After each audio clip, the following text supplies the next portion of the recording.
Hey everyone, Mr. Sujano here. In this video we're talking about Nintendo Switch, PlayStation 4, and ReVanced. Let's get started.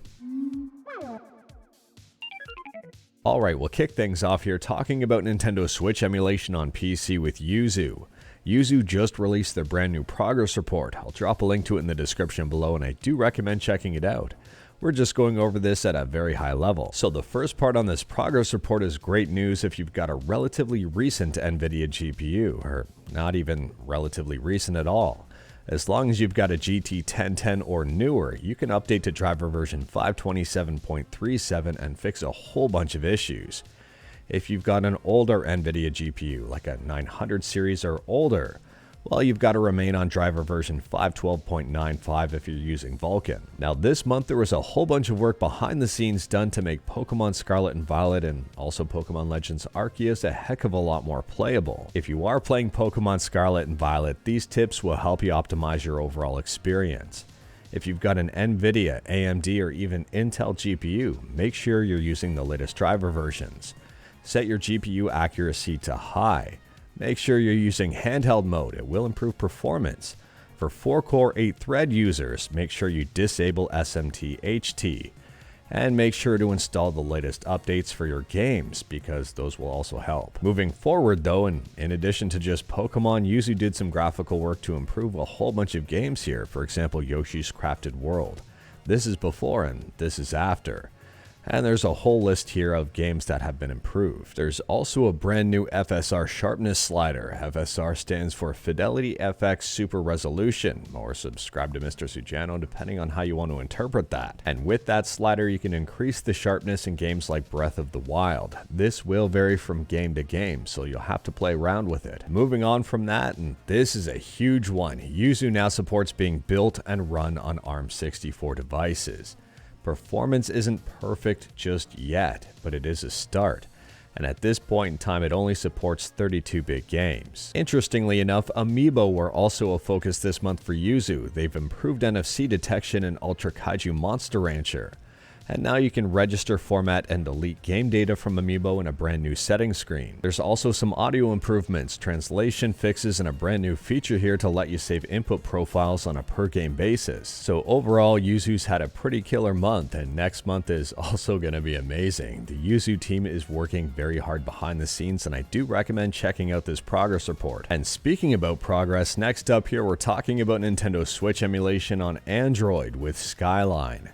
And Skyline's got a couple of brand new updates. The first one is about Skyline Edge. For those wondering, Skyline Edge is the paid early access testing build of Skyline. Skyline Edge changes generally make their way into the mainline build of Skyline, the free build, in about 2 weeks give or take, more often than not sooner.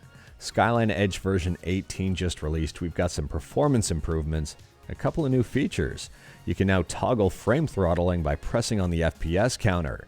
And it now supports selecting a custom profile photo. Trine 3 is looking better and running at about 28 frames per second. WWE 2K18 is up and running, although there are a bunch of graphical issues. Pokemon Let's Go Pikachu and Eevee is looking pretty good on a Google Pixel 6a. Belmont here has Saints Row up and running at just over 20 frames per second. And someone's got Link's Awakening up and running on a Mali GPU between 5 to 14 frames per second, and it does crash, but at least the graphics are rendering and at least it's in game. Kirby and the Forgotten Land is still blurry and glitchy, but it is up and running at about 15 frames per second, give or take. Metroid Dread is looking really good and running at close to 60 frames per second. And not to be outdone, the free mainline build of Skyline also got a brand new update. If you head to skyline-emu.1 and click on download, you'll see here version 1598 is the latest build. You might want to update this if you're using the regular version of Skyline. I mean, someone's got Persona 5 Royal up and running at about 30 frames per second using the mainline build. Moving on, and we're talking about PlayStation 4 emulation with FPPS4. This is a very quick one, and I'll have more details for you in the future. Thanks to the hard work by Red Prig, the compatibility of FPPS4 has increased from 41 games to 54 games.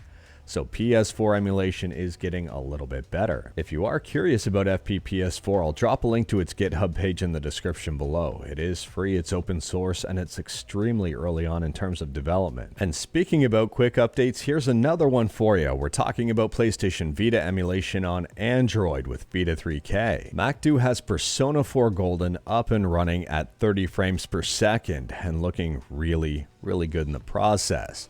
Vita 3K for Android hasn't been released to the public just yet. If you see an APK for it, chances are it's 100% fake.